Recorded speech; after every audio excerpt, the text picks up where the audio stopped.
Timber Ridge Camp was nestled deep in the Pacific Northwest, surrounded by dense forests and serene lakes. Established in the 1950s, it was a place where children came to escape the modern world and immerse themselves in nature.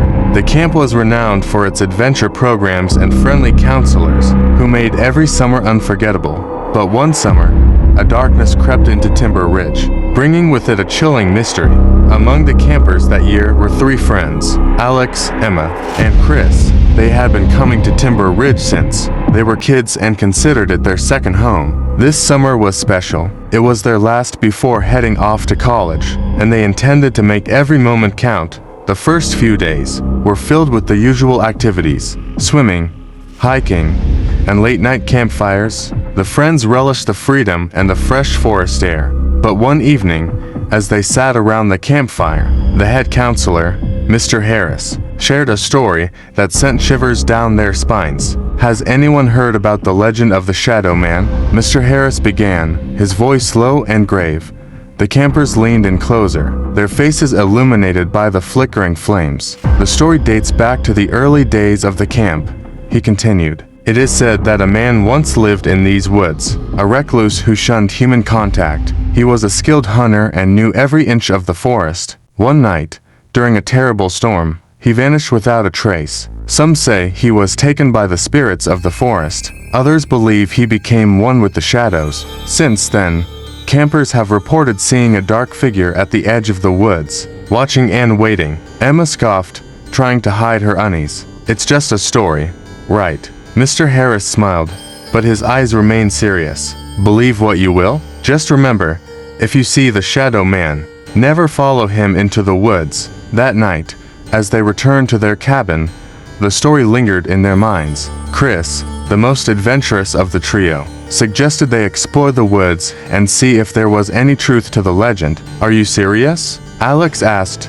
his voice tinged with apprehension. Mr. Harris said not to go into the woods. "Come on," Chris urged. "It's our last summer here. Don't you want to have a story to tell?" Reluctantly, Alex and Emma agreed. The next night, armed with flashlights and a map, they set out after curfew, determined to uncover the truth. The forest was eerily quiet. The only sounds were their footsteps and the occasional hoot of an owl. As they ventured deeper, the trees seemed to close in around them, blocking out the moonlight. "I don't like this," Emma whispered, her voice trembling. "We should go back. We're almost there," Chris replied, consulting the map. "Just a little further." Suddenly, a cold breeze swept through the trees, and their flashlights flickered. The friends froze as a dark figure appeared at the edge of the clearing, barely visible in the dim light. It was tall and shadowy, its features indistinguishable. "Is that?" Alex began, his heart pounding, before he could finish. The figure turned and moved deeper into the woods, gliding effortlessly through the underbrush. "Let's follow it," Chris said, already stepping forward. "Are you crazy?" Emma hissed. "Mr. Harris warned us not to?" But Chris was already moving, and Alex, torn between fear and curiosity, followed. Emma, not wanting to be left alone, reluctantly trailed behind them. The figure led them deeper into the forest, where the trees grew denser and the air colder. The shadows seemed to come alive, twisting and writhing in the corners of their vision. Despite the growing sense of dread, they pressed on, determined to solve the mystery. After what felt like hours, they emerged into a small clearing. In the center stood an ancient, crumbling stone altar, covered in moss and vines. The shadowy figure stood beside it, motionless. "What is this place?" Alex whispered, his voice barely audible, before anyone could answer. The figure raised a hand and pointed to the altar. The friends hesitated, but Chris, driven by an unseen force, stepped forward. "Chris, don't!" Emma cried, reaching out to stop him, but it was too late. As Chris touched the altar, the ground beneath them began to tremble, and a low, guttural growl echoed through the clearing. The shadowy figure dissolved into the air, and the forest around them seemed to come alive with a sinister energy. "We need to get out of here," Alex shouted, grabbing Chris and pulling him away from the altar. The friends turned and ran, their flashlights bobbing wildly as they navigated the dark forest. The growling grew louder, and the shadows seemed to reach out, trying to ensnare them. Panic surged through them as they stumbled over roots and underbrush. Desperate to find their way back to camp. Finally, they burst out of the forest and into the open grounds of Timber Ridge. They collapsed onto the grass, gasping for breath, their hearts racing. What the hell was that? Emma panted, her eyes wide with fear. I don't know, Chris admitted, his voice shaking, but we need to tell Mr. Harris. The next morning, they found Mr. Harris and recounted their terrifying encounter. His face grew pale as he listened, and when they finished, he nodded solemnly. You shouldn't have gone into the woods, he said. The Shadow Man is not just a legend. He's a guardian of this forest, and that altar you found is an ancient relic. It's said to hold a powerful, dark energy, and disturbing it can have dire consequences. The friends exchanged worried glances. What do we do now? Alex asked. Mr. Harris sighed. We must perform a cleansing ritual to appease the spirits of the forest. You three will need to help. It's the only way to ensure your safety and the safety of the camp. That night, under a full moon, Mr. Harris led them back to the clearing. They carried candles, herbs, and sacred objects, following his instructions closely. As they reached the altar, the air grew heavy with an ominous presence. Mr. Harris began the ritual, chanting in a language none of them understood. The candles flickered, and the shadows danced wildly around them. The friends stood in a circle, holding hands, their fear palpable. As the ritual progressed, the ground trembled once more, and the shadows seemed to recoil. A blinding light erupted from the altar, illuminating the clearing. The growling ceased, and the oppressive energy lifted, replaced by a sense of calm. It's done, Mr. Harris said, his voice weary but relieved. The spirits are appeased. The friends returned to camp, exhausted but safe. They had faced the darkness of Timber Ridge and survived, but the experience left an indelible mark on them. The legend of the Shadow Man was no longer just a story, it was a reality. They had lived. As summer came to an end, they said their goodbyes to Timber Ridge, promising to return one day, but they knew that the forest held secrets that were best left undisturbed. The shadows of Timber Ridge would always linger in their memories, a reminder of the night they ventured into the unknown and faced the darkness within. Whispering Pines Summer Camp had always been a place of joy and laughter for kids. Nestled deep in the forest, it promised adventures, friendships, and memories that would last a lifetime. But, as the sun set on the first day of the new season, a chilling breeze whispered through the trees, hinting at something far more sinister. The camp had a long history, spanning over 5 decades. Generations of children had spent their summers there, learning to swim, canoe, and hike the dense, sprawling woods. Yet, beneath the veneer of happy memories, there was a story often shared in hushed tones by the campfire, a legend of the lost children of Whispering Pines. According to the tale, 30 years ago, a group of campers went missing one night. They were last seen heading into the forest on a dare, planning to spend the night near the old, abandoned mine. Despite extensive searches, no trace of them was ever found. The camp closed for a year, reopening with a new staff who quickly brushed the story aside, labeling it a myth. But the older counselors knew better. They knew the woods held secrets, and the past had a way of creeping into the present.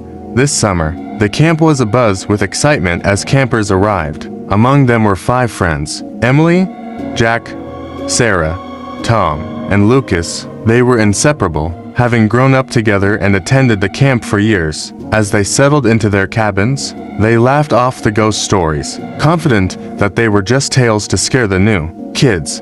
The first few days were filled with typical camp activities: swimming, archery, and arts and crafts. The friends spent their evenings around the campfire, toasting marshmallows and sharing stories. One night, as the flames flickered and the shadows danced, a new counselor named Ethan decided to entertain them with the legend of the lost children. The story goes, Ethan began, his voice low and dramatic, that those children ventured into the forest, never to return. Some say their spirits still roam the woods, looking for a way back home. And if you listen closely on a quiet night, you can hear their whispers carried by the wind. Emily rolled her eyes, but Sarah, always the curious one, leaned in. Has anyone ever tried to find them? She asked. Ethan shrugged. Many have tried, but the forest is dense and treacherous. People get lost easily, and strange things happen out there. The last group that went looking swore they heard voices and saw shadows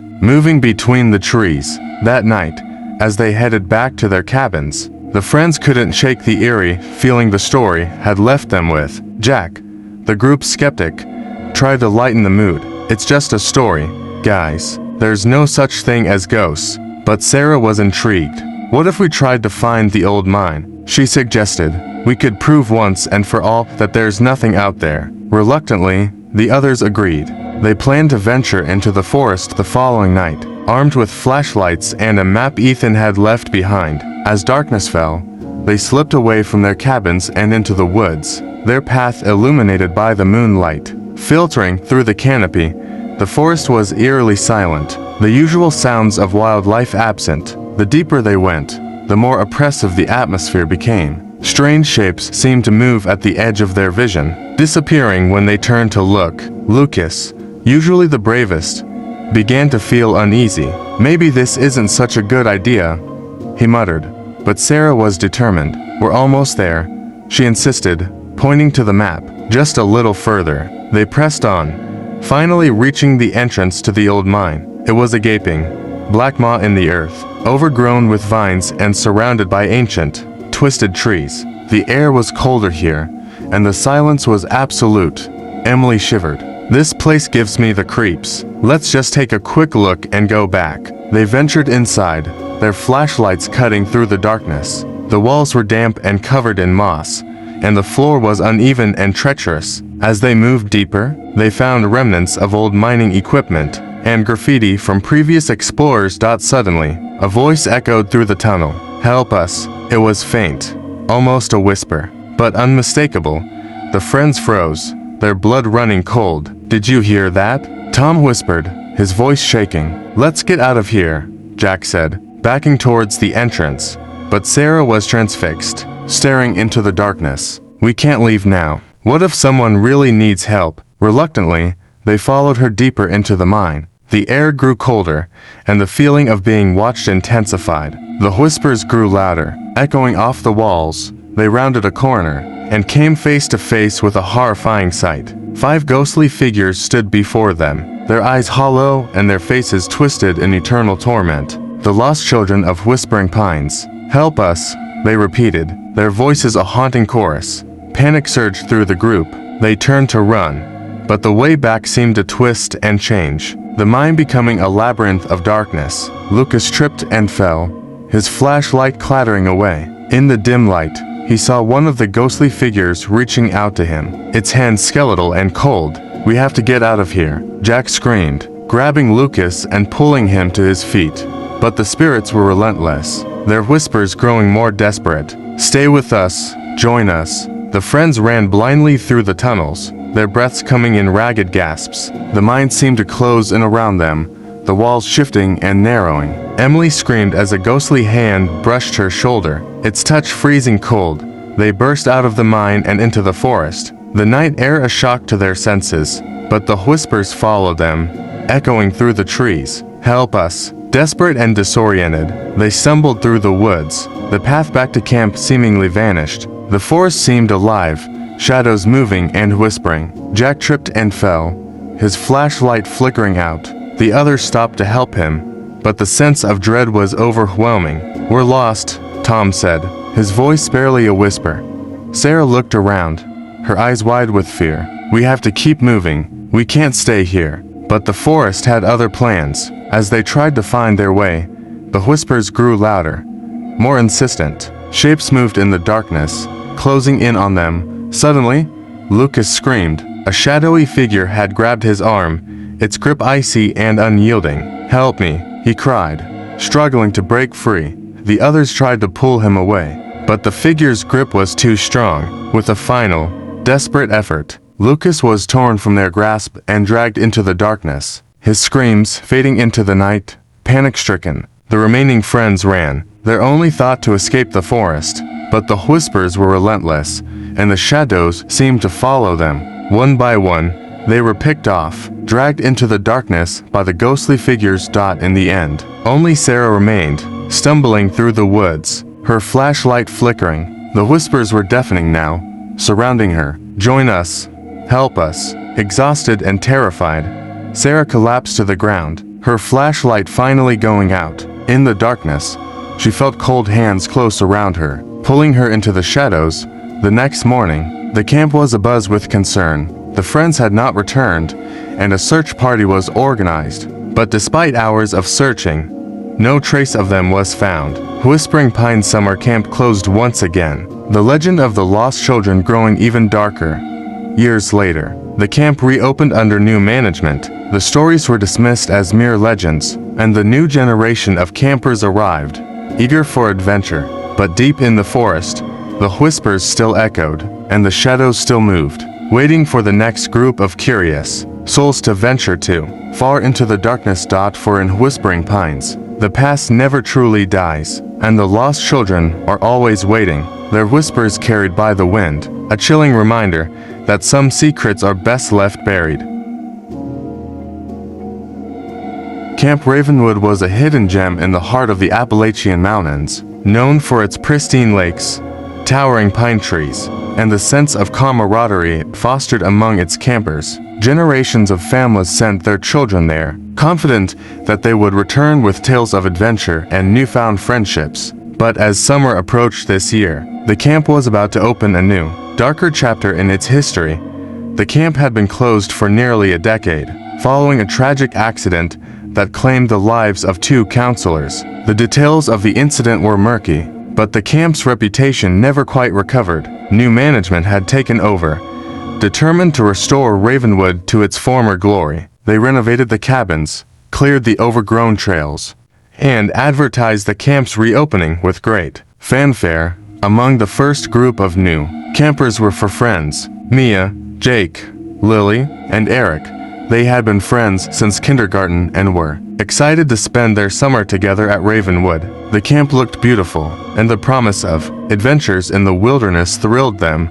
From the moment they arrived, everything seemed perfect. The counselors were friendly, the activities were fun, and the other campers quickly became friends. They spent their days swimming in the lake, hiking the scenic trails, and sitting around the campfire at night, sharing ghost stories and toasting marshmallows. One evening, as the sun dipped below the horizon, casting long shadows over the camp, a senior counselor named Mark gathered everyone around the fire for a special story. He had been at Ravenwood during the time of the accident and had agreed to return to help with the reopening. "Have you ever heard about the forgotten cabin?" Mark asked, his voice low and filled with mystery. The campers leaned in closer, intrigued. "It's an old story," he continued, "dating back to the early days of the camp. There was a cabin deep in the woods, far from the main campgrounds. It was said to be haunted, and no one knew why. But those who ventured there never returned the same. Some said it was cursed.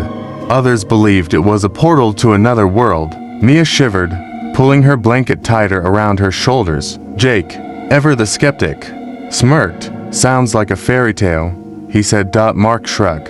"Believe what you want, but the cabin is real. I've seen it myself. It's abandoned now, but some nights, you can see a light flickering inside, as if someone or something is still there." That night, as they returned to their cabins, the story lingered in their minds. Eric, the adventurous one, was the first to suggest they find the cabin. "It could be fun," he said. "Just think of the stories we could tell when we get back."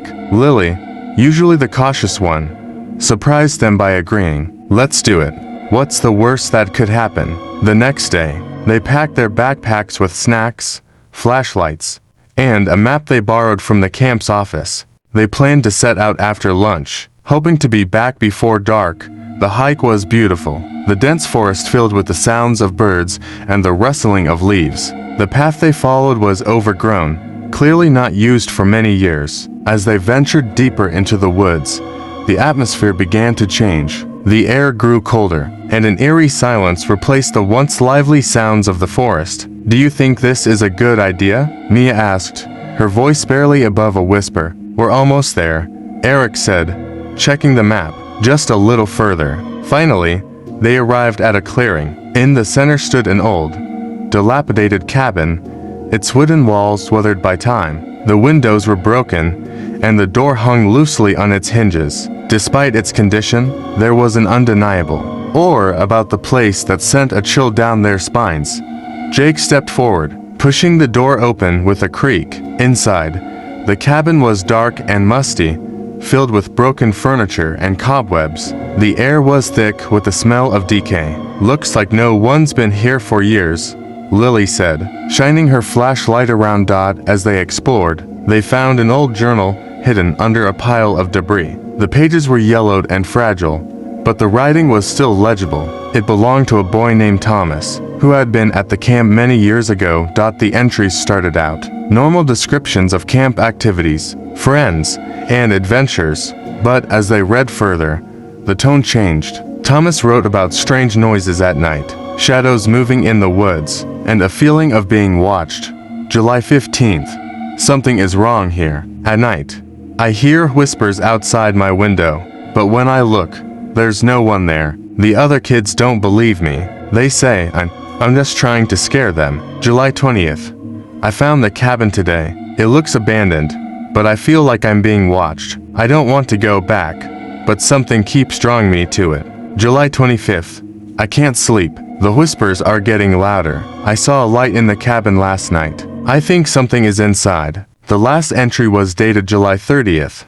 I'm going to the cabin tonight. I need to know what's inside. If I don't come back, tell my family I love them. The friends looked at each other, a sense of unease settling over them. We should leave, Mia said, her voice trembling. But Eric was already heading towards the door. We came this far. We can't turn back now. Reluctantly, they followed him outside. As they stood in the clearing, they noticed the sun beginning to set, casting long shadows across the ground. We need to hurry, Jake said. We don't want to be out here after dark.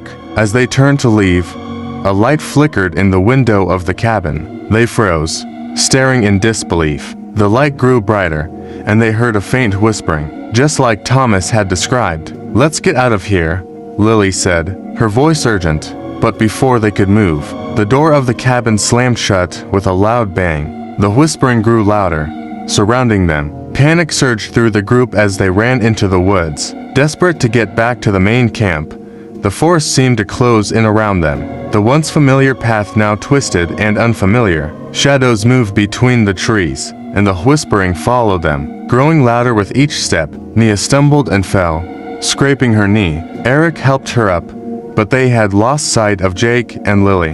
Where are they? Mia cried, her voice filled with fear. We'll find them, Eric said, trying to stay calm. We just need to keep moving. They pressed on, their flashlights flickering as the batteries began to die. The forest seemed endless, and the whispering was relentless. Finally, they burst into a clearing. But it wasn't the camp, it was the cabin again, standing ominously in the center. We're going in circles, Eric said, frustration and fear evident in his voice. The door of the cabin creaked open, and a figure stepped out. It was Thomas, or at least, it looked like him. His eyes were hollow, and his skin was pale and translucent. Help me, he whispered, his voice echoing with the voices of many others. You have to help us. Mia and Eric backed away, their hearts pounding. We need to go, Mia said, her voice shaking, but Thomas reached out, his hand passing through Eric's arm like mist. You can't leave, he said, not until you help us. The friends turned and ran, not daring to look back. The forest seemed to shift and change around them, the path never the same. They finally saw the lights of the main camp in the distance, and stumbled into the clearing. Exhausted and terrified, the counselors rushed to them, concerned and confused. What happened? Where are Jake and Lily? Mark asked, his face pale. They're still out there, Mia said, tears streaming down her face. We saw Thomas. He tried to trap us. Mark's expression turned grim. We need to find them. Everyone, gather in groups and spread out. We can't leave anyone behind. The search party set out, combing the woods for hours. They found no trace of Jake and Lily, and as dawn broke, hope began to fade. Mark gathered the remaining campers, his face lined with worrying. We'll keep looking, he said, but for now, we need to stay together. No one goes into the woods alone. Days turned into weeks, and the search continued. The story of the forgotten cabin spread through the camp, but no one dared to venture into the woods again. The whispers still echoed at night, a chilling reminder of the friends they had lost. Mia and Eric tried to return to normal, but the experience had changed them. They couldn't forget the look in Thomas's eyes or the feeling of being watched. They knew the forest held secrets that were best left undiscovered. As summer came to an end, the camp prepared to close for the season. The remaining campers left with heavy hearts, and the new management decided to shut down Ravenwood for good. The stories and the memories were too much to bear.